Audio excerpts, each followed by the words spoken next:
বড়দা বড়দা phone ধরেছে। এই শুয়ারে বল কোথায় আছিস? বলা একদম চেঁচাবি না, শুনে রাখ। এই আর লুকোচুরি নয়, এবার একদম সামনাসামনি। মারার জন্য লোক ফিট করা হয়ে গেছে আমার। এই তোকে আর তোর লোককে আমি পিস পিস করে কেটে ফেলে দেবো আর জ্বালিয়ে দেবো। কোথায় আছিস তুই? ওরে বাবা রে বাবা রে বাবা, এ মরার জন্য একেবারে নাচানাচি শুরু করে দিয়েছি। আরে সাহস থাকে তো সামনে এসে কথা বল, এখানেই তোকে পুঁতে রেখে দেবো আমি। হাতি চলে বাজার, কুত্তা ভোকে হাজার। কেনি মারা এই এই এই করছিস কেন রে? তোকে আসতে হবে না, আমি যাচ্ছি। বল তুই কোথায় আছিস? আমি গয়ার কাছে হাইওয়ের ওপর ধাবার সামনে দাঁড়িয়ে আছি। কোন ধাবা? বল কোন ধাবা? রামদেবজি হাইওয়ে ধাবা। তাহলে তো তুই আমার চুরির জায়গায় আছিস। শোন গেরিমার, আমিও এখানে আছি। মেরে একেবারে পিন্ডি দিয়ে চলে যাবো। এই নেবো, ও এখানেই আছে। খোঁজ খোঁজ খোঁজ, ফোনে আছে, খোঁজ। ওদিকটা দেখ, কোথায় আছিস?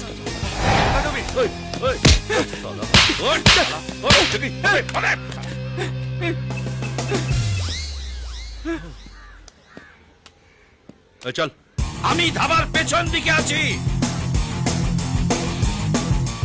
বল গেরিমারা, কোথায় আছিস? কোথায় কোথায়?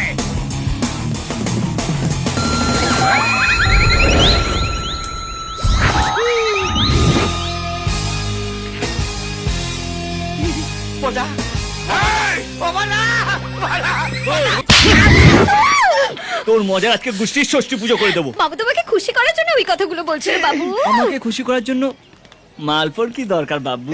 আমি তোমাকে দেখলে এমনি খুশি হয়ে যাই। এটা কিরকম দোকলাবাজি হচ্ছে? ওদিকে নরম এদিকে গরম। যেমন মাচা তেমনি নাচা। মাচা যদি তেড়া বেঁকা থাকে তাহলে নাচও তেড়া বেঁকা, আর মাচা যদি সোজা হয় আয় তবে সহচরী হাতে হাতে ধরি ধরি। তাহলে আজকে ইভিনিং শো এর কর্নার সিট দুটো। ইভিনিং শোর কথা বলছে কর্নার। না না না, তা হবে না তো। আজকে তোর পিসির বিবাহ বার্ষিকী। হ্যাঁ, পিসির বিবাহ বলেছে। মজা করছিল। ওর তো কোনো পিসি নেই, কি জিটং। তাহলে এই কথাই রইলো, বিকেল 5টা পিক আপ করবো। Of course bye bye. এই মালপো, বিকেল বেলা ও যদি ফোনটা না ধরে, তার বদলে যদি তুমি ফোনটা ধরেছো, তাহলে কি হবে? কি হবে আমি কি করে বলবো, তুমিই বলে দাও। তোর এই কালটা আর কাল থাকবে না, মেরে খাল তুলে দেবো। কালকেটা আমি একটা কুমির এনেছি, এক চরে 4টে দাঁত নড়িয়ে দিল।